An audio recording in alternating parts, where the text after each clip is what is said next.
2/3 of your government's on autopilot. It's called mandatory spending. We don't vote on it at all. That's not to say that it isn't important or some of it shouldn't be voted on and shouldn't be approved, but 2/3 of your government just goes on. And that's what's causing the problem. It's entitlements, Medicare, Social Security, and Medicaid. Speaking of that, if Congress does absolutely nothing about the Social Security Trust Fund, and soon, it will run out of money next year and 11 million Americans will face a severe benefit slice. Yet President Obama isn't playing along with the GOP in their desire to do something about this before it becomes a real national nightmare. All right, some facts rolling. Veteran radio talker syndicated across America who notes with pride that dogs rate higher to him than most people, which in my book gives him some real serious juice. Lou Pate joins us in the studio. Smart man, there you go. This is interesting because this is all about the Social Security Disability Insurance Program, and I don't think Americans are aware of this. This has a year to go, and then the rates will go up 19%. The benefits will be cut. The rates can go up 19%, but they'll most likely be cut. Well, they'll be cut 19%. And most people they hear Social Security, that's all they hear. They don't realize there is disability insurance. And now what the Republicans want to do is stop, it's going to be broke by the end of next year, as you mentioned. But they've known this since the 1990s. Since 1996, reports have said 2016 is your end line. Now, what is going to happen is they're going to continue to borrow from the big brother, regular Social Security, which is broke too. So the way to explain it is you're basically trying to pay off one maxed out credit card with another maxed out credit card, and you can't do it because I don't want to hear 2037 on Social Security. It'll be broke. Social Security is broke. It's a Ponzi scheme. They pay out the top from the bottom. We've known this now for years, though. So I guess that's what the American people are going to be asking here. They'll say, we've known this. This isn't all of a sudden sneaking up on us. So why is it now all of a sudden becoming a disaster with a year to go? And what's the president doing here where he's actually seemingly going to make it a lot worse? Well, in a number, why are we looking at it now? It's called 2016. That's what it is, a presidential year.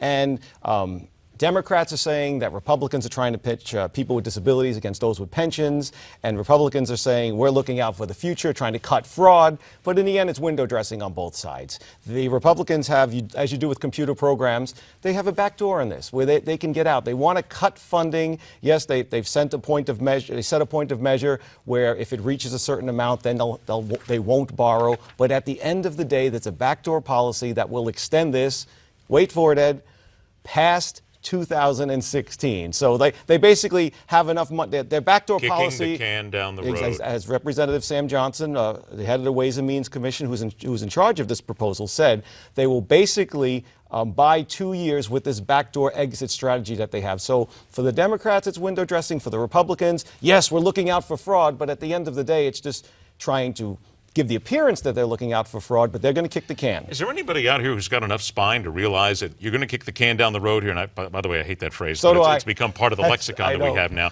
That it's going to happen for a year and 2 years and 3 years. Sooner or later, this is going to catch up with us. Social Security will go broke. There will be a disaster in this country. And what Obama's proposing... Who's got the spine to stop this? No one. And what needs to be done is Social Security needs to be privatized. And everybody, you have a number, I have a number, I have my account, my money goes into my account, yours goes into yours, and all the viewers, your vast array of viewers, it goes into their account, and that's it.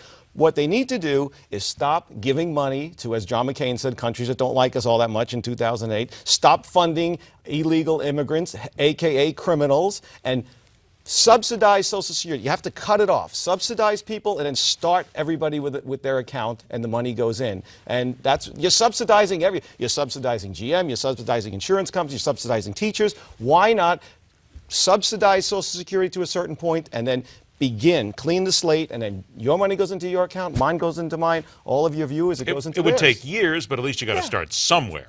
Yeah, but now you're buying time till 2017, and then they'll say, we'll worry about it for the midterms in 2018. Exactly. Then here come the midterms, and then you wait for that, and then comes the election in 2020, and we're still going on. And by 2026, I think it is, we're completely broke. And there's a ton of fraud, though. The fraud.